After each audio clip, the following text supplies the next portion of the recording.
धरती पर आज जो पशु पक्षी या पेड़ पौधे देखने को मिलते हैं, उनके पूर्वज करोड़ों वर्षों के पहले समुद्र को छोड़कर मैं सचमुच चला जाऊंगा। चल चल चल चल चल मैं जा रहा हूँ। अरे तू जा रही। जमीन पर बसने लगे थे। यानी सभी आदि पूर्वजों का जन्म स्थान समुद्र था। धरती पर बसने के बाद कुछ जीवों को पानी में रहना ज्यादा पसंद था, जिसके कारण वह समुद्र में ज्यादा समय बिताने लगे। कुदरत के नियम के अनुसार जो जीव किसी भी पर्यावरण में रहता है, उस पर्यावरण को अनुकूलित बनाने के लिए अपनी शारीरिक रचना बदलता रहता है। अब जो जीव वापस समुद्र में गए, उनमें से व्हेल के पूर्वज भी थे।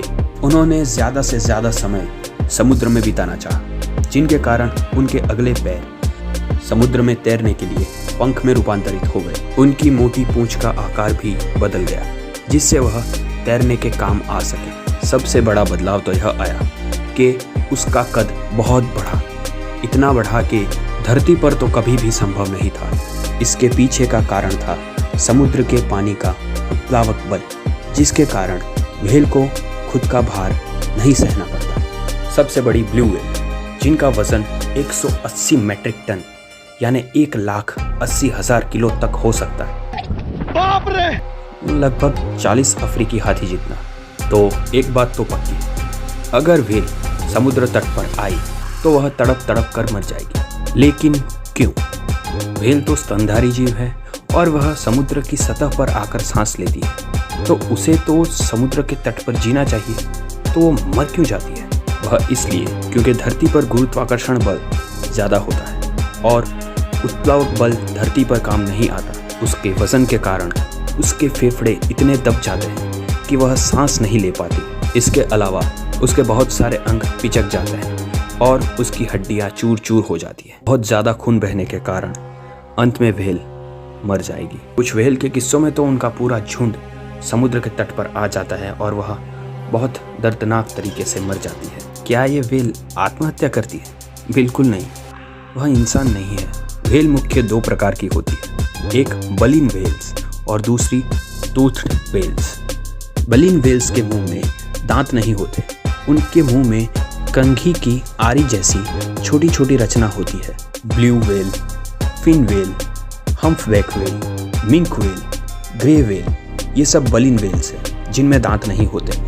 ये व्हेल्स मुंह में पानी भरती है, उसके बाद उसे छान कर बाहर निकाल देती है। इस प्रक्रिया में जो जीव उसकी आरी जैसी रचना के बीच में फंस जाते हैं, वो सीधे छन कर उसके पेट में चले जाएंगे। दूसरी ओर pilot whale, beaked whale, killer whale, sperm whale, उन सबको दांत होते हैं, तो उसे टूथड व्हेल्स कहते हैं। ये व्हेल्स बहुत ही अच्छी शिकारी होती है और शिकार करके अपना पेट भरती है, और ज़्यादातर यह टूथड व्हेल्स ही समुद्र तट पर आकर मरती है।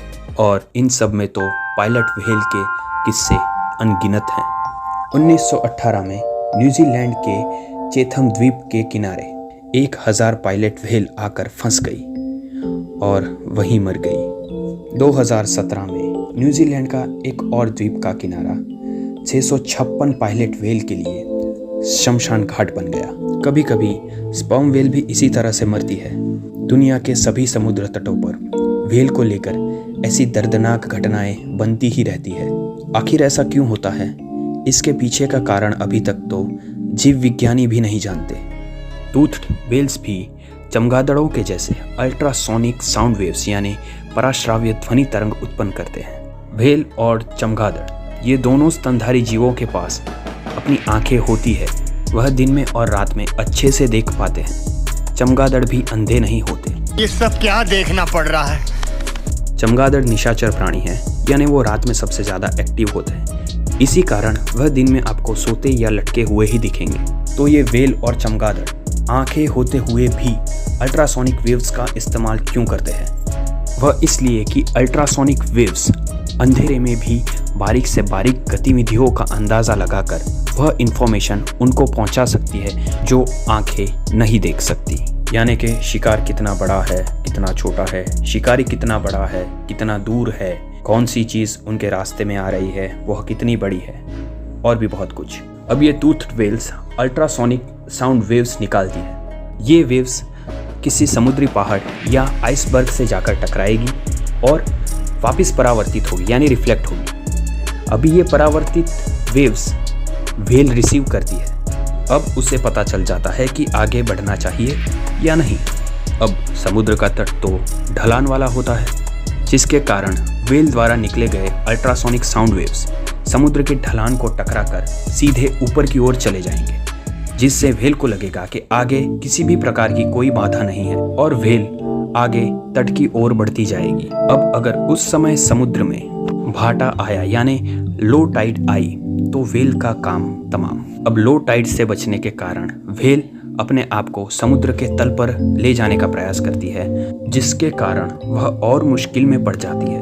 एक व्हेल ऐसे मरती है उसका कारण तो समझ में आता है, मगर हजारों व्हेल इस तरह से कभी नहीं मर सकती।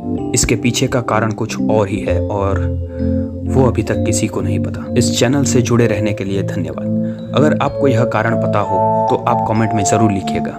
स्वस्थ रहिए, मस्त रहिए, खुश रहिए। जय माता जी।